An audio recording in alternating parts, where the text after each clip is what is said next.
Assalamualaikum warahmatullahi wabarakatuh. Kami dari FG2 yang beranggotakan Rizky Dana, Rangga Rizky, Ricky Bahtiar, Safatasya, dan Ade Arnida akan membahas mengenai prioritas DPR di tengah pandemi.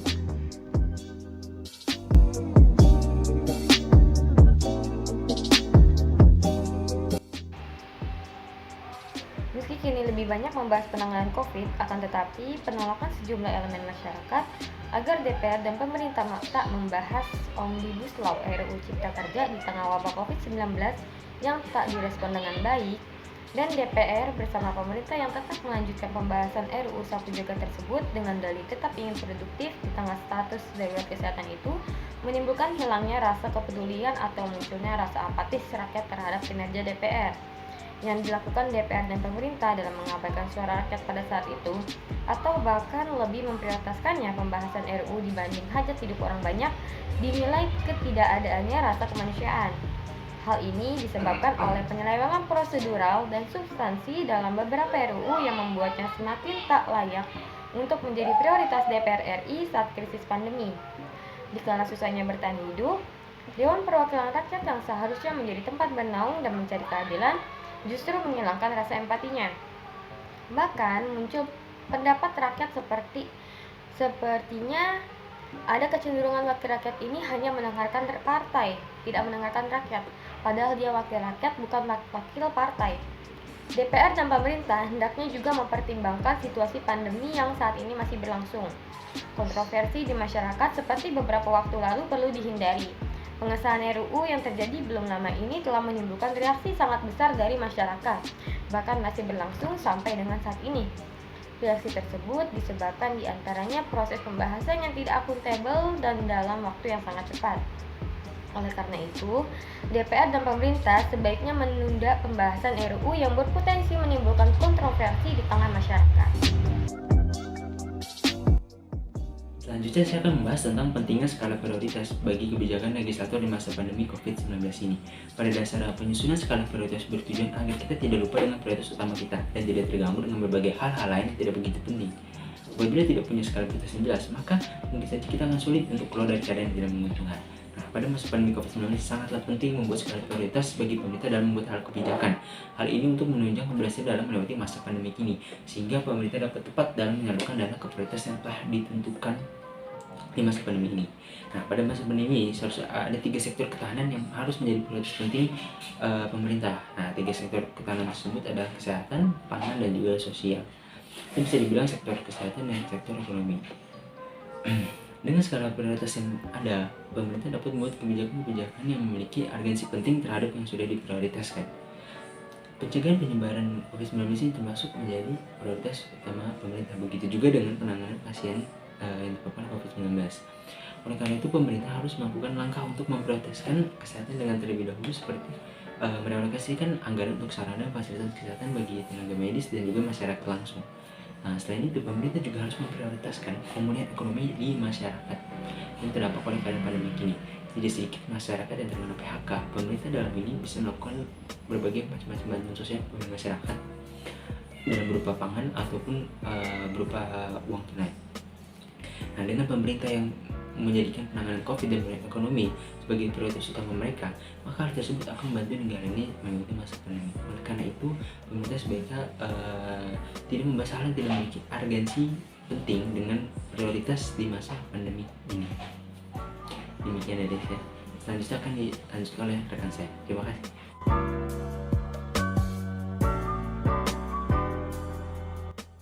Di saat pandemi COVID-19, banyak penduduk Indonesia yang terjerat penyakit. Dari awal 2020, angka kasus positif COVID-19 terus naik, hingga akhirnya melumpuhkan segala kegiatan di negara ini.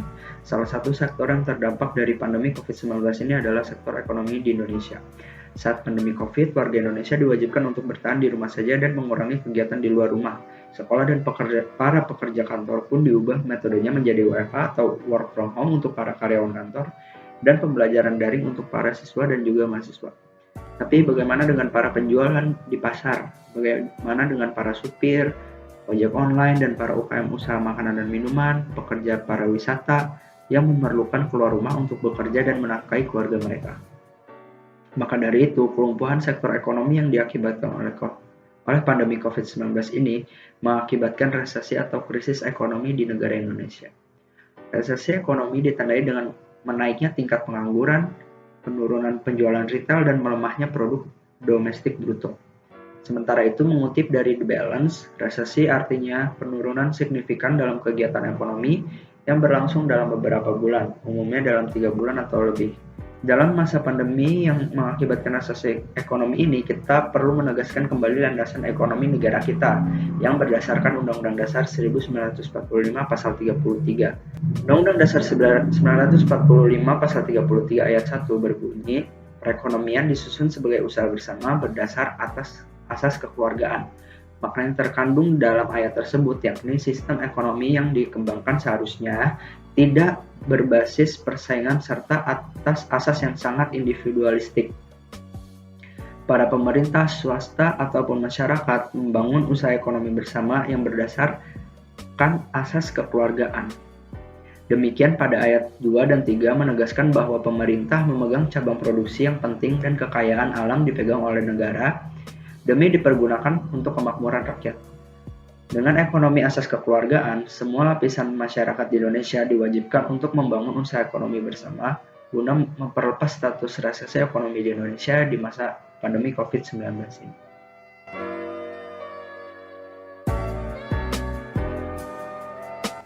Wabah virus yang melanda dunia termasuk Indonesia menyisakan duka yang cukup serius dengan menimbulkan dampak dalam semua bidang, khususnya bidang ketenagakerjaan di Indonesia. Pemerintah menggelontorkan berbagai skema bantuan untuk membantu masyarakat selama pandemi COVID-19. Dana triliunan rupiah ini dikucurkan untuk program jaring pengaman sosial.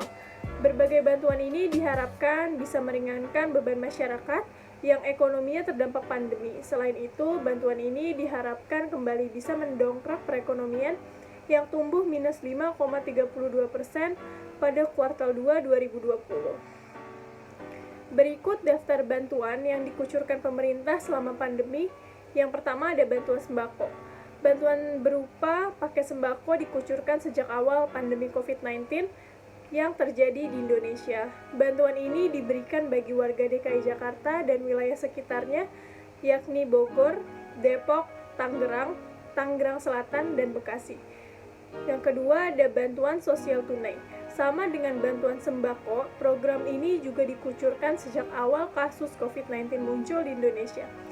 Bedanya, bantuan ini menyasar warga di luar Jabodetabek. Program ini memberikan dana secara tunai sebesar Rp600.000 kepada masyarakat selama 3 bulan, yakni April, Mei, dan Juni. Yang ketiga ada BLT Dana Desa. Pemerintah juga mengalihkan sebagian anggaran dana desa untuk BLT ini demi menghadapi dampak ekonomi akibat pandemi COVID-19. BLT Dana Desa disalurkan dalam 2 gelombang, masing-masing gelombang terdiri dari 3 tahapan. Gelombang pertama diberikan pada bulan April, Mei, dan Juni. Yang keempat ada listrik gratis. Pemerintah juga memberikan insentif tarif listrik pelanggan yang terdampak pandemi COVID-19. Insentif ini berupa pembebasan tagihan, diskon listrik, penghapusan biaya minimum, dan penghapusan abodemen. Yang kelima ada kartu prakerja. Kartu prakerja dirilis pemerintah untuk membantu karyawan yang terkena PHK dan pengangguran. Peserta dari program ini akan mendapatkan bantuan insentif untuk pelatihan kerja sebesar Rp1 juta per bulannya. Yang keenam ada subsidi gaji karyawan. Pemerintah memutuskan mengucurkan bantuan subsidi gaji karyawan swasta.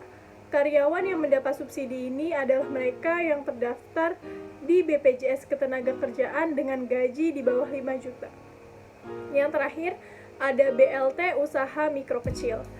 Pemerintah mengucurkan bantuan para pelaku usaha mikro kecil berupa dana hibah atau bantuan langsung tunai yang biasa kita sebut BLT. Skemanya yakni kucuran bantuan modal usaha sebesar Rp2,4 juta yang ditransfer lewat rekening.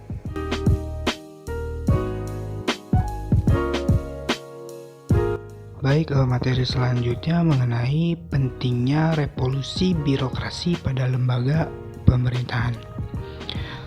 Birokrasi adalah kekuasaan yang bersifat formal yang didasarkan pada peraturan atau undang-undang dan juga prinsip-prinsip idealnya bekerjanya suatu organisasi.